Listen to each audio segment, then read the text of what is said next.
very excited to have with me Kathy Neeland, PwC Sustainable Business Solutions Leader for the United States, and Andrew Winston, the founder of Winston EcoStrategies and Sustainability Advisor to PwC. So today we're here to talk about sustainability as a business transformation effort. And Andrew, we'll start with you first. You've talked a lot about heretical questions and that companies ask that show they are really transforming their business. Give us some examples of those. Well, I mean, part of this comes out of the pressure that companies are under, and they're facing, I think, enormous pressures like we've never seen. You know, resource constraints, climate change, pressure from their employees, their consumers, their customers. And so I think the kind of innovation we need to seek out more sustainable solutions for the products and services that all the companies provide. The questions need to be deeper and more fundamental and more heretical, really challenging how companies operate. And sort of the main one I use as an example is talking to your customers and helping them use less of your product, actually going to your customer. And a couple companies come to mind whenever I talk about this. Xerox will help companies now print less. They used to make all their money on having them print as many documents as possible and didn't think about the footprint.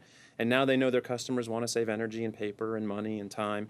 And so they're actually helping their customers do that. And that's, if you step back and think about it, really against the way business has always worked, which is we're trying to sell as much as possible. And so they're selling it differently now, and they're asking a different question.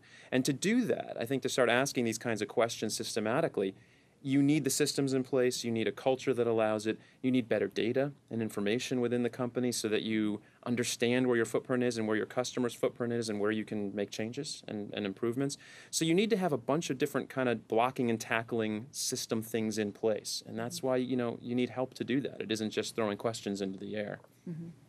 And Kathy, what's the rationale for having PwC help with business transformation efforts?